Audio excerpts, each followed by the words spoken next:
Assalamualaikum warahmatullahi wabarakatuh. Hari ini kelompok kami akan melakukan observasi ke Desa Cimanggu, di mana tujuan dari observasi ini dilakukan adalah untuk mengetahui sebenarnya peran akhlak dalam segi pendidikan itu seperti apa. Tentunya akan ada informan yang akan kami ambil informasinya untuk mendukung data kami. Akan ada beberapa pertanyaan juga yang kami ajukan, di mana pertanyaan yang pertama ada, apakah pendidikan yang tinggi mempengaruhi kualitas akhlak seseorang? Yang kedua, apa penyebab daripada akhlak tercela dalam suatu pendidikan? Dan yang ketiga, akan seperti apa jika kualitas pendidikan yang tinggi namun tidak didukung dengan akhlak yang berkualitas? Yuk simak videonya. Assalamualaikum warahmatullahi wabarakatuh.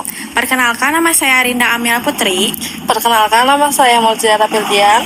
Kami berdua ditugaskan oleh Pak Dani Ajis selaku ketua dari kelompok kami untuk melakukan observasi di Desa Cimanggu. Langsung aja ke tempat observasinya. Oke, sekarang kita berdua udah sampai di depan kantor Desa Cimanggu. Kegiatan selanjutnya kita mau langsung wawancara ke salah satu aparat desa di sini. Langsung ikuti kita yuk. Ibu, perkenalkan saya sama teman saya di sini mau mewawancarai Ibu sedikit tentang bagaimana sih pendidikan di Desa Cimanggu. Yang pertama, berdasarkan pengamatan Ibu, bagaimana pendidikan di mayoritas pendidikan di Desa Cimanggu ini? Di rumah ya. Ya Ibu paling gitu ya. Berarti pendidikan tinggi itu tidak menjamin terbentuknya akhlak soalnya. Gimana pribadinya, gimana keinginan dari dirinya ya kalau masalah akhlak itu. Ya Ibu paling makasih ya, itu aja. Makasih sudah membantu kita di sini, sudah berkenan juga untuk diwawancara. Makasih. Hapunten bilih. Oke, sekarang di sini kita akan mewawancara Babinsa Desa Nama Cimanggu. saya Rinda Amia Putri. Saya di sini itu bareng sama teman-teman saya yang kebetulan sekarang lagi megang kamera. Izin untuk mewawancari Bapak ya mengenai pendidikan dan akhlak yang ada di Desa Cimanggu ini. Diperkenankan Pak?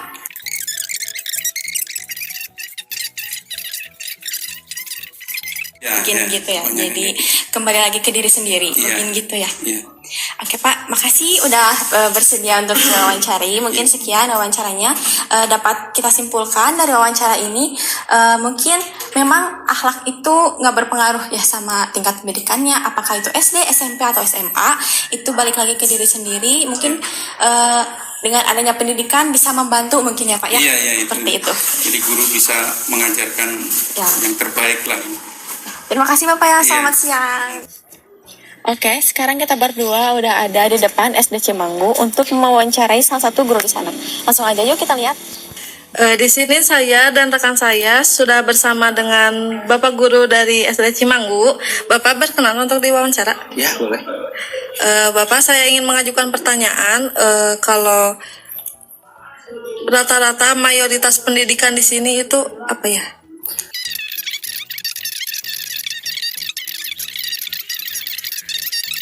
Kiel punya dulu makan di kita kan kayak lulusan SD SMP itu kan masih banyak ya.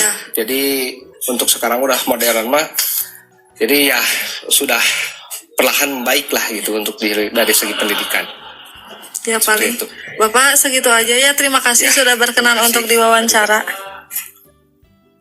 Oke, sekarang kita akan menemui atau mewawancara Pak Ustadz yang ada di Desa Cimanggu selaku Bapak Ketua MUI Desa Cimanggu.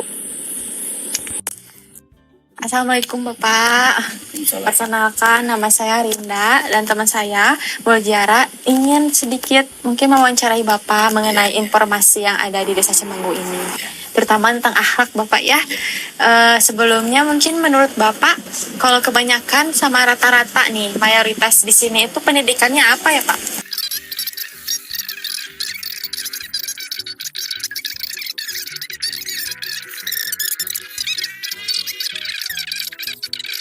Pendidikan yang tinggi itu nggak menjamin seseorang memiliki akhlak yang berkualitas. Itu mungkin kembali pertama kepada dirinya, kemauan untuk belajar, sama faktor lingkungan ya Pak ya. Iya, betul. Baik ya Pak. Ya, terima kasih atas informasi sama ketersediaannya untuk diwawancara. Ya, maaf juga udah ganggu waktu istirahatnya. Cukup sekian observasi yang kami lakukan di Desa Cimanggu. Semoga informasi yang kami sajikan bisa bermanfaat buat kita semua. Mohon maaf bila ada salah-salah kata. Wassalamualaikum warahmatullahi wabarakatuh. Bye-bye. Assalamualaikum warahmatullahi wabarakatuh. Waalaikumsalam warahmatullahi wabarakatuh. Alhamdulillahirabbil alamin. Alladzi akramna bimahabbati sayyidil mursalin wassalatu wassalamu ala imamit taibin sayyidina Muhammad sallallahu alaihi wasallam, amma ba'du. Alhamdulillah pada kesempatan malam hari ini kita dapat berkumpul via Zoom meeting ya. Insyaallah akan membahas dengan tema peran akhlak dalam satuan pendidikan. Kelompok kita di sini ada Kang Hanif Fitrah Hidayah, kemudian Teh Mulziara, kemudian Teh Rinda, kemudian Teh Regina Apriliani, kemudian Kang Almi Agung Irsyandi, kemudian kami pribadi yaitu Dede Abdul Aziz. Baik teman-teman, mari kita mulai pembahasan kita dengan membaca bismillah sama-sama. Bismillahirrahmanirrahim. Baik, kita menginjak ke acara selanjutnya yaitu pembacaan temuan-temuan masalah yang mungkin insya Allah akan dibacakan oleh. Oke, kita bacakan ya. Ini temuan masalah ini kita temukan melalui teknis wawancara dan analisa oleh kelompok kami. Yang pertama, dalam bentuk wawancara oleh kelompok kami, yaitu dalam suatu desa dari beberapa sumber seperti dari kepala desa, kemudian tokoh agama, dan lain sebagainya, menilai bahwasannya mayoritas desa itu anak mudanya lulusan daripada SMA, artinya jenjang mayoritas dari mereka itu lulusan dari SMA. Kemudian adapun orang tua itu lulusan daripada SD. Nah, kemudian dalam tingkatan jenjang pendidikan ada yang tinggi dan rendah ini, menurut tokoh-tokoh tadi bahwasannya tidak mempengaruhi kualitas akhlak seseorang. Poin yang pertama itu. Kemudian yang poin kedua, adanya sebagian kecil pendidikan agama yaitu pesantren. Namun para peserta didik yang diajarkan akhlak malah memiliki perilaku yang menyimpang ya, seperti anak kelas 1 SMP sudah merokok, atau anak bahkan lebih kecil dari itu, anak kelas 6 SD sudah merokok, bahkan mencegat mobil dengan paksa ya, seperti naik kolbak dan lain sebagainya, itu ditemukan. Kemudian yang ketiga, akhlak masyarakat yang menurun dalam aspek saling peduli. Artinya kepedulian masyarakat itu menurun. Ini menurut analisa kelompok kami. Dan serakah. Nah, jadi antar masyarakat itu memiliki sifat serakah. Nah, contohnya seperti kejadian pembagian bantuan sosial dari pemerintah. Banyak masyarakat saling siku satu sama lain untuk mendapatkannya. Padahal dia itu tidak pantas untuk mendapatkannya. Itu temuan yang ketiga. Kemudian yang keempat, kejahatan yang besar merugikan negara yang sangat besar. Nah, kejahatan ini mayoritas dilakukan oleh orang-orang yang berpendidikan tinggi. Bahkan kejahatan ini merugikan ratusan masyarakat, bahkan sampai ribuan masyarakat dirugikan olehnya. Contohnya yaitu kasus penyerobotan lahan di Riau. Nah, itu kejadiannya pada tahun 98 dan baru terungkap 2008. Ini sangat merugikan bangsa kita ya. Ironisnya pelakunya ini yaitu dari PT Duta Palma Group, yang mana satuan PT ini orang-orang hebat yang memiliki pendidikan tinggi. Nah, ini. Kemudian temuan yang kelima dari kelompok kami yaitu pada tanggal 26 Februari 2021, Guru Besar Nurdin Abdullah di Fakultas Kehutanan Universitas. Nah, jadi dia tuh sering mengeluarkan karya-karya tulis ilmiah. Bahkan beliau itu seorang gubernur di Sulawesi Selatan. Nah, pada saat itu dia menerima suap ya berupa korupsi proyek infrastruktur sejumlah 5,4 miliar.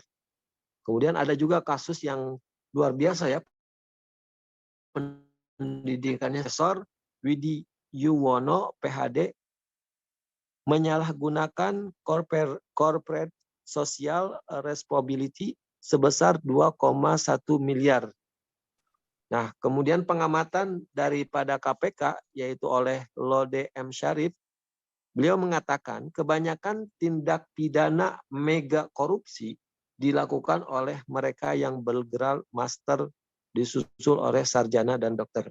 Demikian 5 poin temuan-temuan masalah yang insya Allah temuan masalah ini akan menjadi topik pembahasan kita yang akan kita nilai atau kita kritik dalam segi ilmu agama dan ilmu Pancasila. Seperti itu.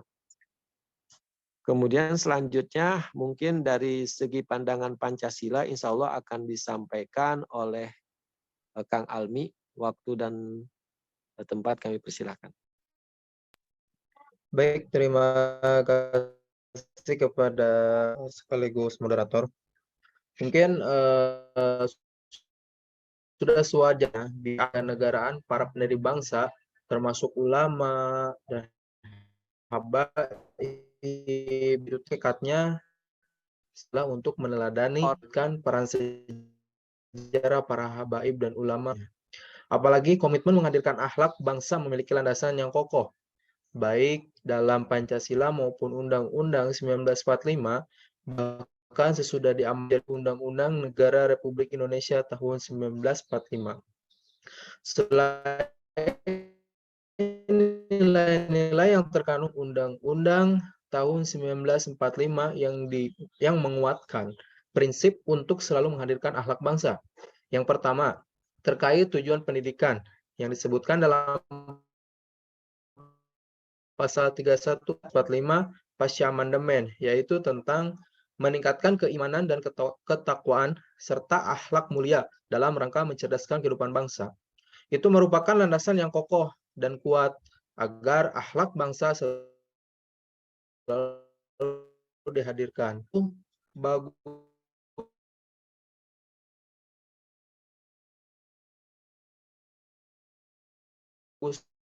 luar dan dalam kopal.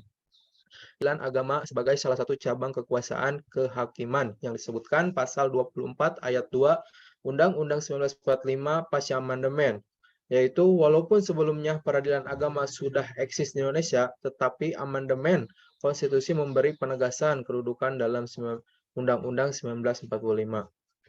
Ketentuan pasal 24 ayat 2 itu kemudian diturunkan ke dalam Undang-Undang Nomor 50 tahun 2009 tentang perubahan kedua atas Undang-Undang Nomor 7 tahun 1989 tentang peradilan agama.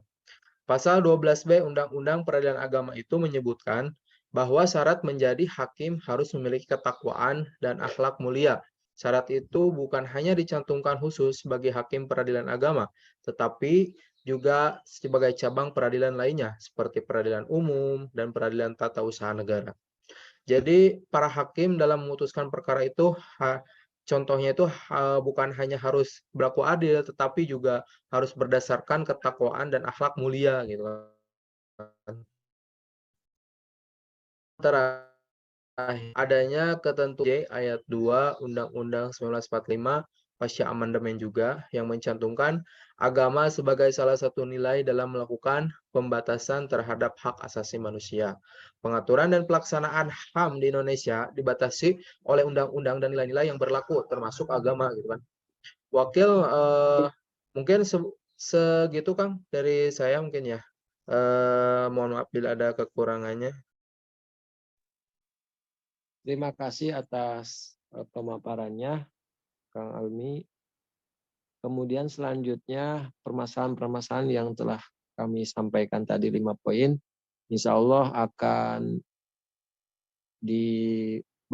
dijelaskan ya dalam segi ilmu agama Islam.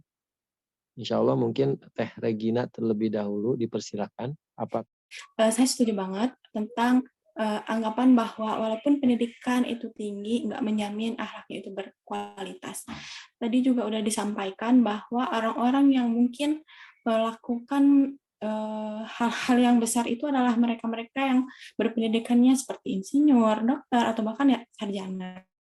Dan Rina juga punya keyakinan kalau misalkan mereka-mereka yang mampu atau berani melakukan kesalahan yang sebesar itu pasti dimulai dengan hal-hal kecil. Ya berarti sebelumnya dengan mereka berani melangkah dengan hal yang sebesar itu, ada hal-hal kecil di belakang yang mungkin kita aja nggak tahu, tapi ya wallahu alam gitu ya. Rina ini sempat baca-baca juga, ada satu kasus di mana itu Bapak Joko Chandra, dia itu korupsi sebesar 546 miliar. Dan itu tuh masa tahanannya itu cuma 4 tahun 6 bulan, dendanya 100 juta. Beda, terus ada lagi salah satu kasus di mana ada nenek Asyani, dia itu mencuri kayu milik perhutani di Situbondo. Dia itu dihukumnya 1 tahun dengan denda 500 juta. Mungkin di sini kalau menurut Rinda, hukum di Indonesia itu udah baik, cuman orang-orang yang menjalankannya itu kayak bisa aja kayak kurang amanah, atau mungkin kayak adanya cobaan aksi suap menyuap tinggi gitu di Indonesia. Mungkin segitu Pak kalau tambahan dari yang lain. Ada yang mau menambahkan? Kalau tidak, kami izin menambahkan untuk permasalahan-permasalahan yang dari awal sampai akhir dibicarakan, yang berkaitan dengan akhlak, peran akhlak dalam satuan pendidikan, menurut ilmu agama Islam, masalah akhlak ini masalah yang sangat-sangat diperhatikan ya.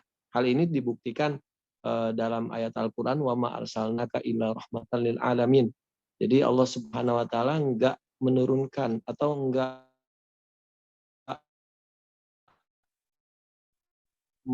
ada dalam para ulama itu mengatakan dalam satu kitab Asy-Syifa, ini beliau itu Fudail ibn Iyad, seorang wali yang sangat besar, padahal dulunya mohon maaf ya beliau itu dalam riwayat dikatakan seorang pemabuk dan sebagainya, tapi kalau udah Allah berkehendak dia menjadi wali Allah, kekasih Allah. Dan dalam satu kitabnya beliau itu menafsiri kitab-kitab pasti disangkutkan kepada Nabi Muhammad SAW. Nah, beliau mengatakan Nabi itu diturunkan tidak lain hanya untuk menyempurnakan, menjadi rahmat di sini beliau menafsirkan akhlak yang mulia. Makanya kami pernah dengar dari guru kami, beliau mengatakan, wallahi kata beliau, satu ibaratnya satu sedikit ujung kuku pun atau sedebu ziroh itu kalau debu berterbangan itu debu yang paling kecil ya, seperti itulah. Itu nggak ada madorotnya agama Islam. Artinya setiap hamba mengikuti agama Islam itu mengarah kepada kebahagiaan. Mau nggak mau, suka nggak suka, seperti itu. Nah, artinya ketika seorang individu mengikuti Rasulullah SAW, maka cara hidup dan lain sebagainya dia akan bahagia, akan menjadi pribadi yang mulia.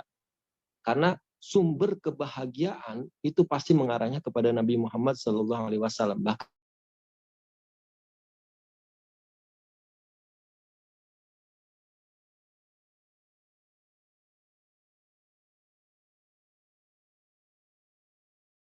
oleh beliau itu dikatakan oleh Nabi Muhammad, jika seandainya putriku mencuri maka akan aku potong tangannya. Ini luar biasa ketegasan Nabi Muhammad SAW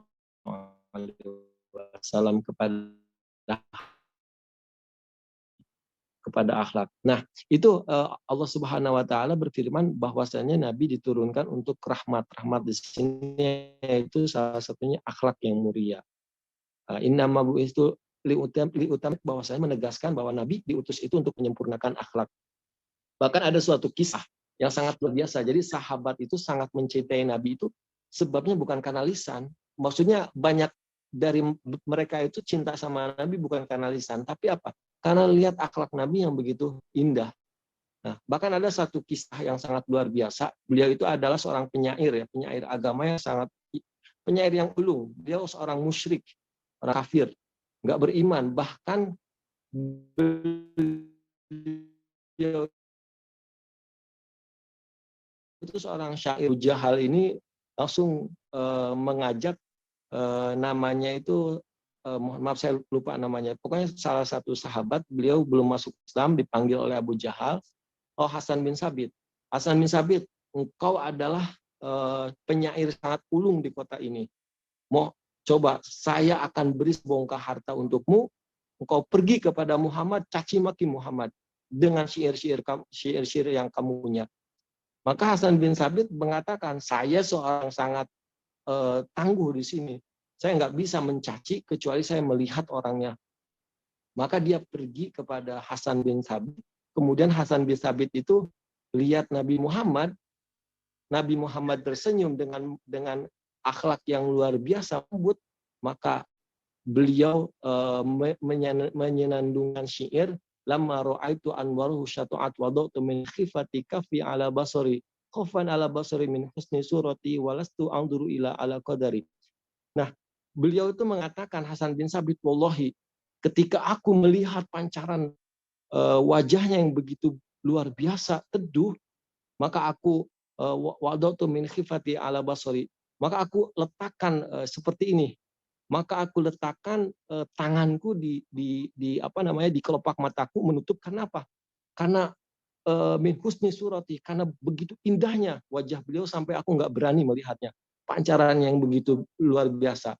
Beliau menyenandungkan syair seperti badan Nabi itu untayan bintang kejora yang lebih indah daripada itu.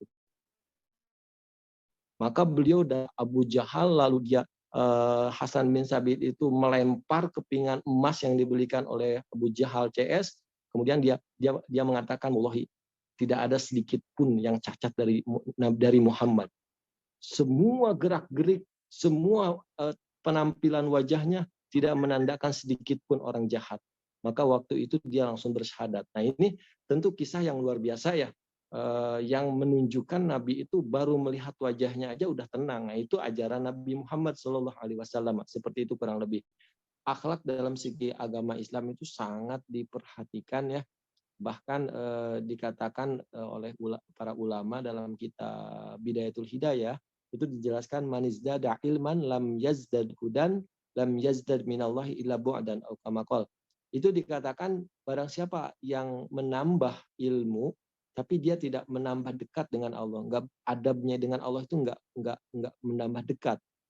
Baik dengan manusia enggak benar, dengan Allah enggak benar, kata Allah. Kata dalam hadis ini dikatakan dia itu tidak menambah ilmunya kecuali dia tambah jauh dari Allah. Begitu banyak, ya, orang-orang yang ilmunya bertambah tapi tidak dibarengi dengan akhlak yang mulia, itu hancur sehancur-hancurnya. Banyak sekali kisah-kisah dari mulai Fir'aun dan lain sebagainya. Naudzubillah min dalik. Beliau ahli neraka selamanya. Naudzubillah min dalik. Mungkin penjelasan kami sampai sini. Barangkali yang lain ada yang menambahkan tentang akhlak ini, dipersilakan. Cukup kayaknya. Oke, untuk sesi selanjutnya, sebelum kita membuat produk, ya, produk ini akan menjadi solusi daripada permasalahan yang sudah kita sampaikan. Mungkin ada usulan dari teman-teman atau pendapat di mana sih caranya supaya yakni pendidikan semakin tinggi, tapi kok banyak yang akhlaknya nggak benar, malahan menjadi merugikan bangsa. Nah, itu mungkin ada solusi. Lebih ke menyampaikan mungkin hasil wawancara kemarin. Kemarin kan kita udah wawancara. Yang pertama itu ada Bu Kades, kemudian ada Babinsa, yang ketiga ada guru juga, terus yang keempat ada ulama yang ada di sana. Mereka itu ke sebagian besarnya itu berpendapat bahwa akhlak itu pertama dibentuk atas kemauan dirinya sendiri. Kayak misalkan gantung pribadinya itu sendiri mau gimana nih, apakah mungkin mau melakukan hal-hal yang emang sudah ada aturannya, yang udah ketentuannya dari Allah, atau mungkin gimana. Terus yang kedua dan yang nggak kalah penting dan tadi udah beberapa kali dibahas juga, itu ada faktor lingkungan. Ini tuh sangat mendukung banget mau gimana atau sikap kita tuh ke depannya gimana. Contohnya aja yang kayak kemarin di Desa Cimanggu itu. Sekarang itu tingkat kriminalitas bahkan itu bisa ditekan jadi minim banget gitu, dengan salah satunya itu mulai dibangun pesantren-pesantren yang membuat banyak sekali kajian-kajian diadakan, dan ini tuh meminimalisir adanya mungkin atau ya terbangunlah akhlak-akhlak yang akhlakul karimah mungkin seperti itu. Terus dan yang nggak kalah penting juga pola asuh atau cara asuh dari orang tuanya. Mungkin segitu kalau tambahan dari saya. Dari yang lain, Kang Almi mungkin ada Izin tambahan. menambahkan juga ya Pak. Iya, dari hasil Muziarah sama Dina kemarin observasi, jadi kurang lebih gitu sih secara garis besarnya. Katanya orang yang tinggi ilmu belum tentu akhlaknya berkualitas. Tapi di Desa Cimanggu rata-rata moral masyarakatnya udah pada baik-baik, soalnya emang udah dibiasakan dari kecil. Terus juga kata Teh Rinda tadi, seminggu sekali pasti ada pengajian ibu-ibu juga. Terus anak-anak kecil juga rata-rata di tiap masjid diadakan pengajian kayak gitu. Kurang lebih gitu, Pak. Yang lain mungkin? Mungkin sedikit tambahan kan dari saya sendiri, yang dari mengenai poin keberapa itu yang masalah kesadaran masyarakat gitu kan, yang tentang masalah bantuan juga gitu kan. Pemerintahan desa sendiri itu seharusnya ada sosialisasi atau sedikit penjelasan atau enggak kunjungan gitu kan ke tiap RW atau ke tiap RT gitu mengenai maksud atau layak tidaknya gitu warga yang seperti apa gitu kan dalam masyarakat itu bisa diperbaiki gitu kan, karena di sini banyak sekali gitu kan, tidak menutup kemungkinan bahkan ada gitu kan masyarakat yang berpendidikan bahkan sudah PNS dia masih mengharapkan gitu kan, malah seperti ya demo-demo gitu juga gitu kan, tetapi kan itu kan sejatinya kan tidak etis juga gitu kan, dibalik dia kan sebenarnya sudah mampu lah gitu kan. Nah mungkin lebih ke situ aja mungkin Kang. Terima kasih. Izin menambahkannya satu poin lagi untuk terkait temuan-temuan tadi, isu-isu tadi. Jadi akhlak itu bukan suatu teori yang bisa kita baca kemudian masuk ke otak, itu bukan akhlak tapi itu teori. Akan tetapi yang dimaksud dengan akhlak adalah sebuah ilmu yang meresap ke hati, yang mendalam, kemudian dia dikeluarkanlah oleh anggota tubuhnya. Itu yang dimaksud dengan akhlak. Jadi makanya sebab orang yang berpendidikan tinggi nggak berakhlak itu mayoritas dari mereka ilmunya hanya di otak saja, tidak masuk ke hati. Ya, seperti itu. Cukup mungkin ada lagi dari yang lain? Mungkin izin menambahkan juga ya Kang. Terkait pendidikan itu kan sekarang ada bantuan dari pemerintah yang namanya KIP, Kartu Indonesia Pintar. Nanti di situ dikasih buku tabungan gitu kan, nanti jadi si bansosnya itu masuk ke rekening itu. Kayak dalam pemerintahan itu mendukung akhlak juga, adanya KIP itu sedikit membantu gitu, karena bisa saja dengan media pendidikan ini mampu membentuk akhlak yang baik juga mungkin. Cukup kali Kang, last minute. Cukup ya. Terima kasih atas rekan-rekan atas kehadirannya dan partisipasinya. Semoga pembahasan kita ini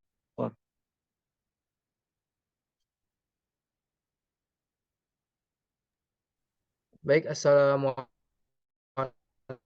warahmatullahi wabarakatuh. Waalaikumsalam warahmatullahi wabarakatuh. Waalaikumsalam warahmatullahi wabarakatuh. Allahumma sholli ala sayyidina Muhammad wa ala sayyidina Muhammad amma ba'du.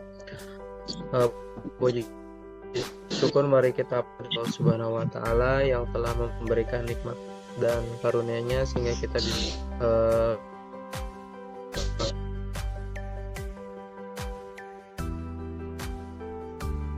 Zoom yang pertama atau Zoom dari sebelumnya.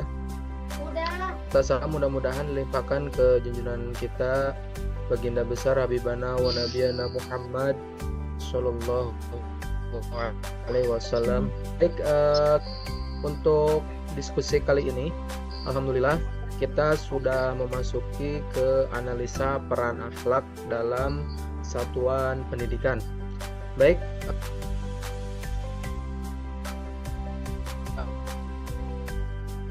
langsung saja.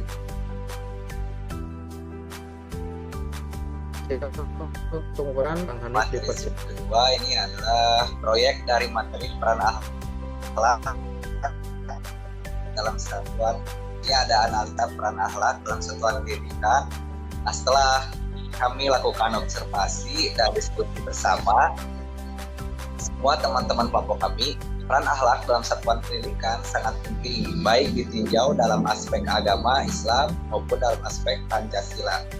Nah, akan tetapi seiring berjalannya zaman, dengan kemajuan pendidikan, masyarakat semakin berkembang. Kualitas akademik para masyarakat zaman sekarang semakin tinggi. Terlihat masyarakat yang saat ini berusia 50-60 tahun, mayoritas dari mereka berpendidikan lulusan SD dan SMP. Akan tetapi masyarakat yang berumur 20-50, mayoritas dari mereka berpendidikan SMA sampai jenjang sarjana. Peningkatan akademik ini dapat menjadi kebanggaan sekaligus keprihatinan. Kenapa kebanggaan? Karena masyarakat mulai cerdas dan berkualitas akademiknya, dan keprihatinan karena perkembangan akademik seimbang dengan perkembangan akhlak masyarakat. Nah, hal ini terbukti dilihat dari angka kriminalitas yang semakin hari semakin meningkat. Terima kasih. Kembali ke moderator. Baik, alhamdulillah pada Kang Hanif yang sudah menyampaikan dari hasil analisanya. Mungkin untuk selanjutnya kita persilakan juga kepada Kang Dede Aziz, dipersilakan. Assalamualaikum warahmatullahi wabarakatuh. Waalaikumsalam warahmatullahi wabarakatuh. Assalamualaikum warahmatullahi wabarakatuh. Terima kasih kepada moderator atas waktunya. Kami di sini ingin menyampaikan poin-poin dalam sudut pandang agama Islam, yakni poin-poin daripada analisa yang telah disampaikan oleh Kang Hanif.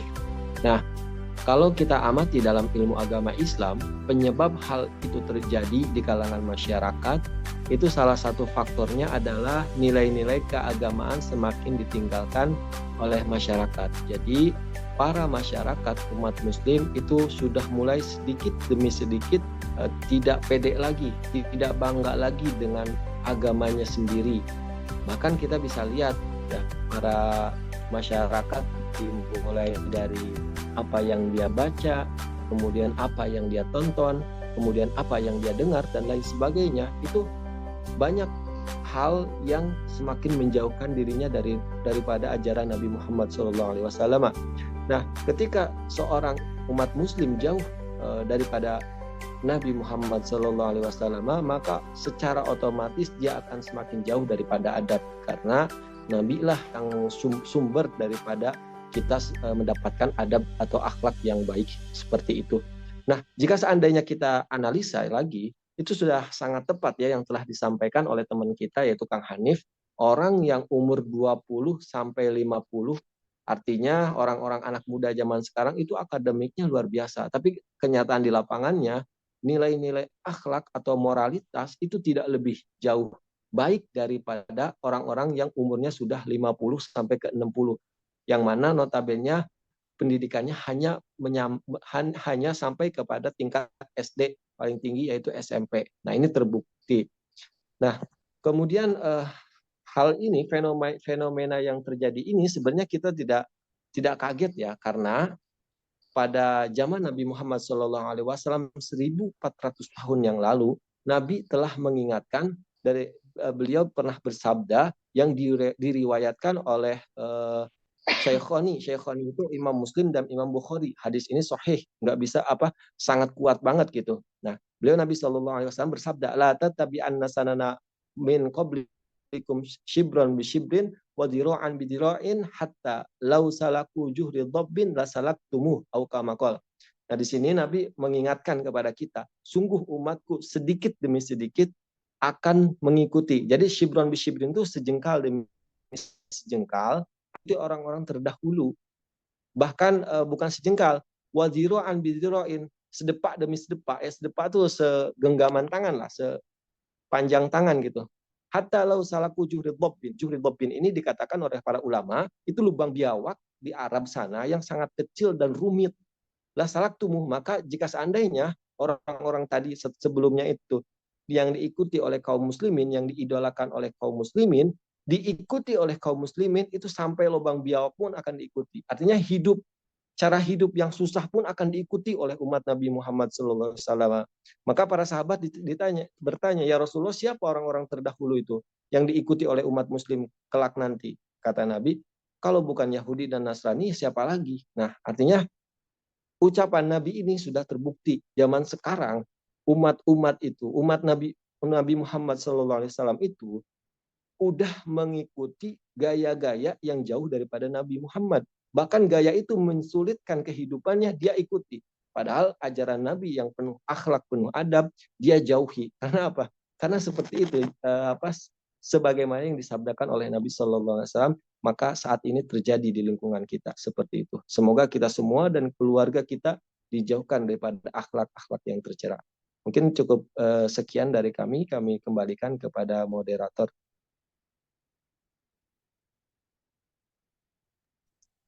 Baik, terima kasih kepada Kang Dede Aziz yang telah menyampaikan analisanya.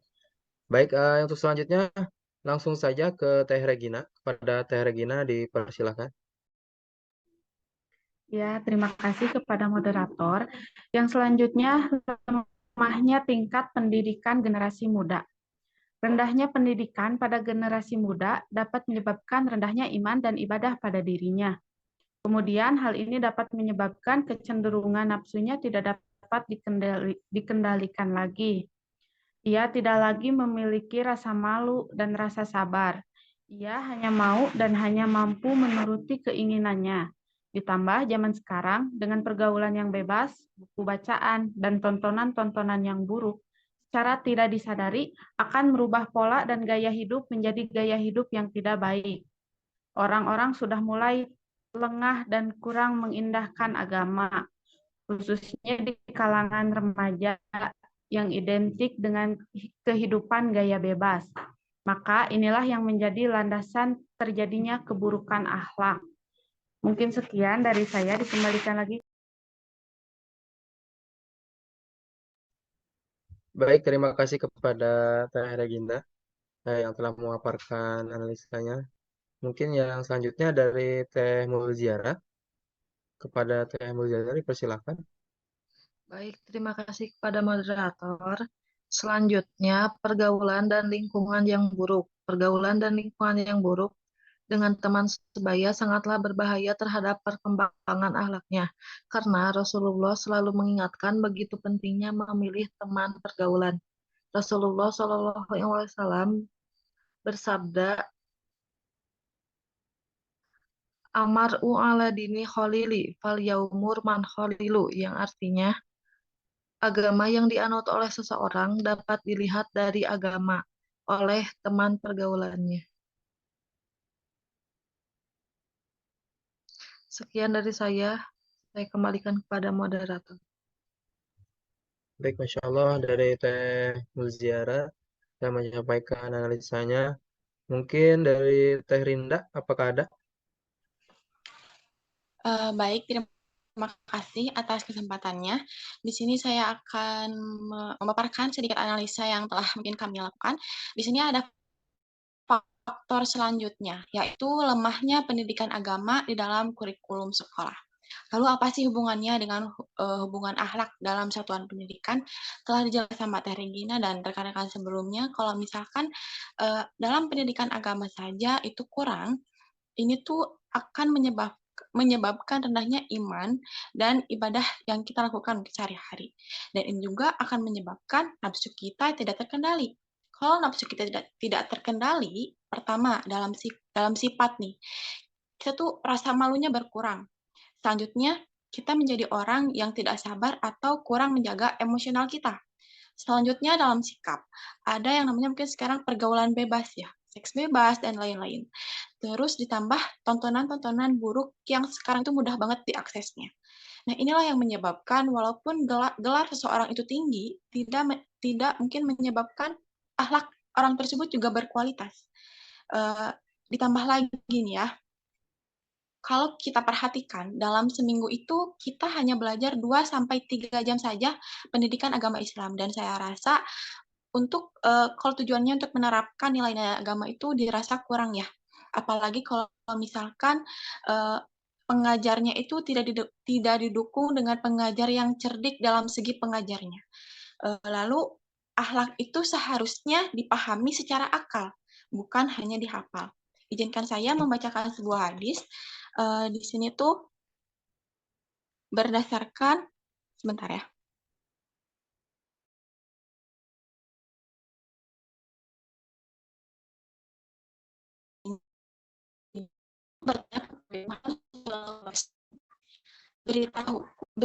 Beritahu kepadaku apa itu ihsan. Muhammad SAW bersabda, Anda beribadah kepada Allah, Anda melihat Allah Subhanahu wa Ta'ala. Jika tidak terlihatnya, maka sesungguhnya Allah Subhanahu wa Ta'ala melihat Anda. Jadi apa sih makna dari hadis tersebut?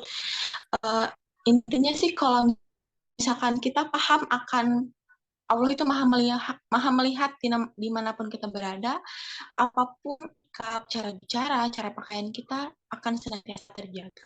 Mungkin sekian dari saya. Terima kasih, saya kembalikan ke moderator. Baik, kepada Teh Rinda, terima kasih atas penyampaian analisanya. Mungkin yang selanjutnya terakhir dari saya mengenai nilai-nilai Pancasila itu saja gitu kan, tidak meresap ke dalam hati anak bangsa. Dalam sila kedua yang berbunyi kemanusiaan dan beradab, implikasi perkembangan ilmu pengetahuan memberikan arah dalam prosesnya dengan menggunakan nilai-nilai moralitas. Bahwa dalam mengembangkan ilmu pengetahuan dan mengimplementasikan dari sebuah ilmu harus dilandasi dengan adab, sebagaimana tertuang dalam sila kedua. Seorang masyarakat yang baik adalah dapat berkembang sesuai zaman di bidang akademik, tek, dan lain sebagainya. Namun dengan berlandaskan akhlak yang baik, sesuai terkandung dalam butiran-butiran Pancasila. Poin ini sangatlah penting mendapatkan perhatian dari masyarakat Indonesia dari berbagai umat beragama karena nilai Pancasila dan nilai agama tidak bisa dibenturkan karena kedua ideologi ini memiliki satu pandangan tanpa mengotori keyakinan masing-masing, yaitu menciptakan pribadi masyarakat yang berkembang sesuai waktu dan zaman, namun berlandaskan adab dan akhlak kepada Tuhan Yang Maha Esa dan kepada semua umat manusia. Mungkin sekian yang bisa saya sampaikan. Selanjutnya kita lanjut ke solusi dan sudut pandang ke Pancasila kali ya, Kang?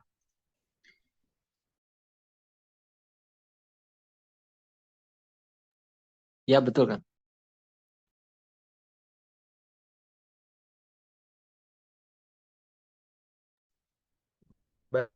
Baik, untuk yang pertama mungkin akan disampaikan oleh siapa, Teh Regina? Iya, Kang. Ya, mangga kepada Teh Regina dipersilakan. Ya, terima kasih kepada Kang Almi sebagai moderator. Selanjutnya, setelah kita melakukan observasi, kita mengetahui masalah-masalah yang ada. Kita juga mencari solusi dari sudut Pancasila mengenai akhlaknya. Yang pertama, perlu adanya benteng pertahanan yang kuat. Di era perkembangan zaman yang begitu pesat, dengan ditambah pola tukar-menukar informasi yang semakin mudah, memberikan kemudahan juga bagi kita untuk menjelajahi ruang dan waktu begitu cepat. Tentu ini adalah hal yang sangat baik, tentunya dalam perkembangan bangsa kita. Tapi jika kita sebagai warga negara tidak mampu beradaptasi dengan baik, menyaring informasi yang harus diterima, dan mana informasi yang hanya sampai batas cukup kita menghargainya saja. Apalagi sekarang banyak sekali beredar berita-berita hoaks. Agaknya kita akan kesulitan untuk membentuk karakter yang baik pula. Maksudnya Ini bermanfaat. Alhamdulillah tadi setelah penyampaian analisa dari rekan-rekan semua, mungkin selanjutnya kita akan beranjak ke solusi dari sudut pandang Pancasila mengenai akhlak mungkin ya. Baik, yang selanjutnya akan disampaikan dulu dari siapa? Teh Regina ya? Iya, Kang. Mangga kepada Teh Regina dipersilakan. Terima kasih kepada Kang Almi. Setelah melakukan observasi, kita mengetahui masalah-masalah yang ada di sekitar dan kita mendapat solusi dari sudut Pancasila mengenai akhlaknya. Yang pertama, perlu adanya benteng pertahanan yang kuat. Di era perkembangan zaman yang begitu pesat, dengan ditambah pula tukar-menukar informasi yang semakin mudah, memberikan kemudahan juga bagi kita untuk menjelajahi ruang dan waktu begitu cepat. Tentu ini adalah hal yang sangat baik tentunya dalam perkembangan bangsa kita. Oke, lagi gangguannya kayaknya. Mungkin bisa kita lewat dulu ya. Mungkin yang selanjutnya dari siapa? Terinda dulu bisa? Boleh, Pak. Ya, mangga ke Terinda. Baik, terima kasih kesempatannya. Berbicara tentang benteng pertahanan yang tadi Teh Regina sebelumnya jelaskan, saya jadi teringat akan peristiwa di mana kan ini udah era globalisasi ya. Faktanya kita itu nggak hanya bersaing dengan manusia saja, tapi kita itu bersaing dengan robot. Dimana kalau kita bersaing dengan robot, peran kita itu perlahan tergantikan dan membuat pekerjaan itu semakin sempit. Karena hal ini, banyak hal-hal yang mungkin awalnya pekerjaan yang nggak kita duga sekarang jadi ada.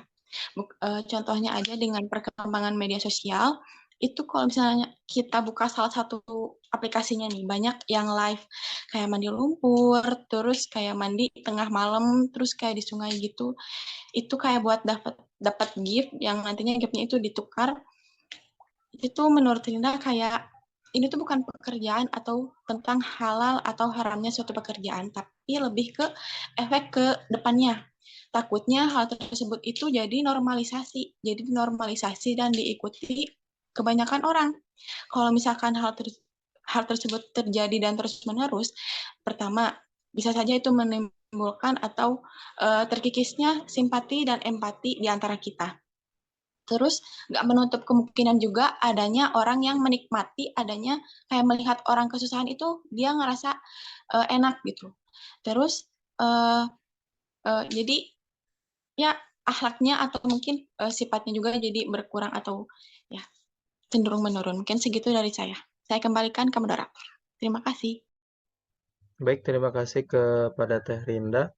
Ya, mungkin sangat penting juga gitu kan, perlunya adanya namanya penanaman atau perlu adanya benteng pertahanan gitu kan yang kuat. Mungkin yang selanjutnya yang kedua dari saya sendiri tentang perlunya menumbuhkan rasa nasionalisme pada generasi muda. Mungkin perlahan hal itu mulai terkikis dari kebanyakan generasi muda saat ini. Kenapa? Karena masih banyak anak muda dan semoga aja kita semua di sini tidak termasuk pada kurangnya menumbuhkan rasa nasionalisme yang kurang penerapan nasionalismenya itu. Contoh, dalam hal upacara saja yang seharusnya menjadi media, kita dalam menghargai sebagai media kita dalam menghargai para pahlawan itu masih banyak yang ngobrol, tertawa dengan teman-temannya, apalagi dalam barisan belakang gitu kan. Tidak mendengar amanat pembina upacara dengan baik misalkan dan terus terkesan tidak menghargai. Padahal kita semua khusus para generasi muda adalah calon pemimpin masa depan bangsa ini. Jangan sampai bangsa Indonesia ini dikenal sebagai negara yang gawat darurat dalam pendidikan karakter dan sepertinya karakter itu akan menunjukkan bagaimana akhlak kita kepada lingkungan. Maka dari itu perlulah menumbuhkan rasa nasionalisme pada generasi muda. Maka perlulah kita menumbuhkan rasa nasionalisme pada generasi muda sebagai upaya untuk meningkatkan kualitas diri. Mungkin sekian dari saya. Selanjutnya ada lagi mungkin dari Teh Jia. Teh Jia ada?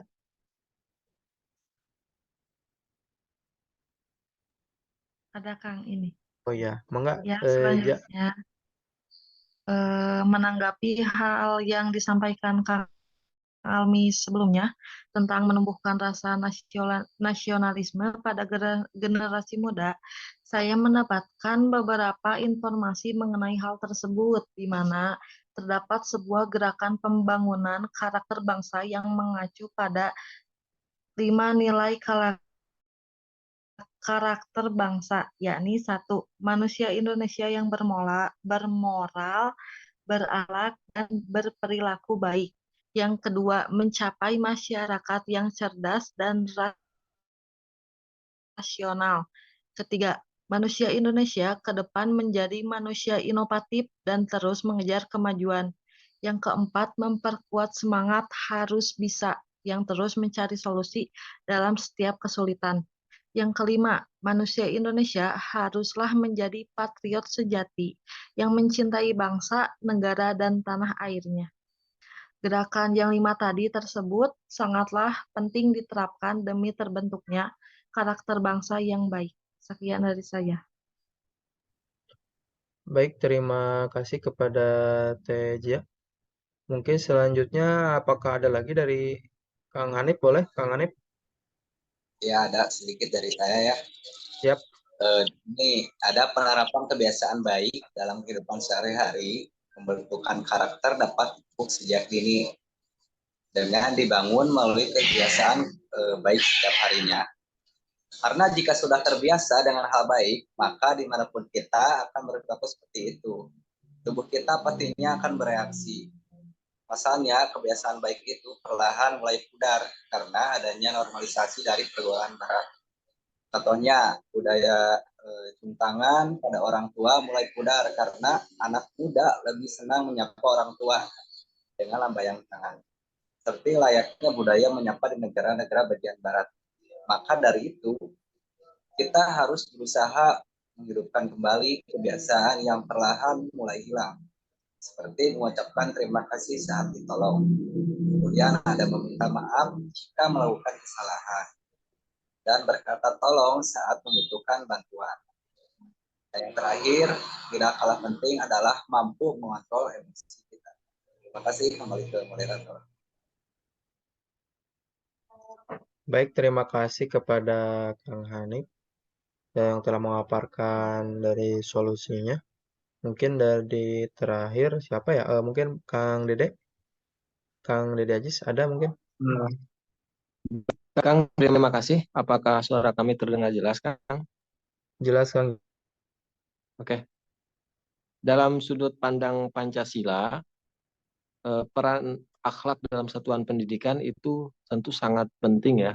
Artinya kelompok kita itu telah membahas tadi tentang dalam sudut pandang agama. Nah, sekarang dalam sudut Pancasila. Betul kata Kang Almi sebelumnya mengatakan antara Pancasila dan agama, khususnya agama Islam, itu tidak bisa dipisahkan. Karena dalam poin-poin Pancasila itu yaitu ajaran agama Islam seperti itu.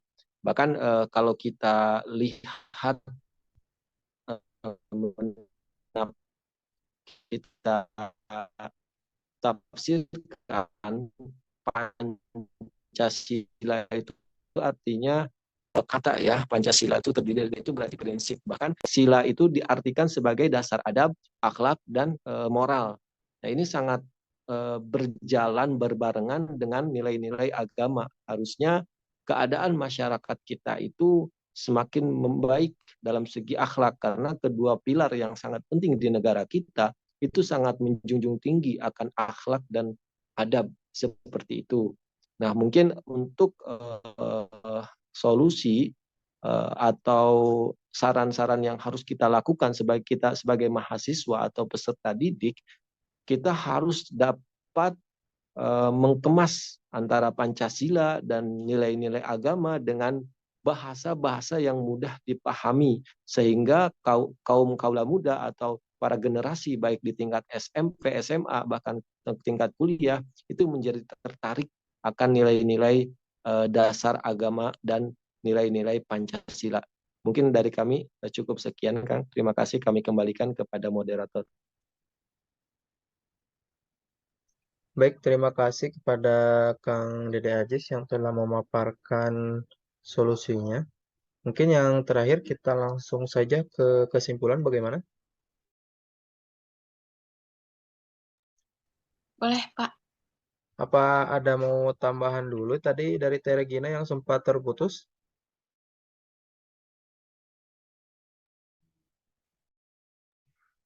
Kayaknya udah deh. Tadi udah sempat dijelasin juga sama Teh Rinda. Oh, oke, baik Teh. Terima kasih. Mungkin yang terakhir kita ke kesimpulan aja. Mungkinnya akan dibacakan oleh saya sendiri. Nah, dan mungkin dari kesimpulannya itu sendiri, adanya perkembangan akademik di kalangan masyarakat tidak menjamin dengan kualitas akhlak masyarakat tersebut. Karena nilai-nilai akademik adalah ilmu dalam suatu teori yang didapatkan oleh akal dan pikiran manusia. Jika nilai-nilai ini tidak masuk ke dalam hati dan jiwa peserta didik, maka akan menjadi manusia yang memiliki akademik yang tinggi, tetapi kualitas akhlak justru rendah gitu kan. Sehingga karakter seperti ini akan menjadi perusak negara, bahkan madorotnya lebih besar daripada manfaatnya itu sendiri di tengah-tengah masyarakat apalagi kan. Mungkin segitu yang bisa saya kesimpulan yang bisa saya sampaikan. Mungkin dari rekan-rekan yang lain apakah ada lagi tambahan? Insya Allah cukup kalau dari kami, Kang. Oke, baik. Jika cukup, alhamdulillah proses demi proses sudah kita lewati bersama. Mohon maaf atas keterbatasan waktu serta tempatnya, sehingga banyak sekali kendala teknis ataupun kekurangan yang di luar dugaan kita juga mungkinnya karena kesibukan masing-masing. Mungkin cukup sekian. Semoga tugas ini bisa bermanfaat dan tentunya memuaskan bagi kita semua atau kurang puas lah bahkan ya, supaya kita bisa lebih baik lagi ke depannya. Mungkin akhirul kalam untuk mengakhiri kegiatan pada hari ini, angka baiknya kita membacakan alhamdulillah bersama-sama. Alhamdulillahirabbil alamin. Alhamdulillahirrahmanirrahim. Sekian dari saya, mohon maaf jika ada kata-kata kurang berkenan. Bila taufiq wal hidayah. Wassalamualaikum warahmatullahi wabarakatuh. Waalaikumsalam warahmatullahi wabarakatuh.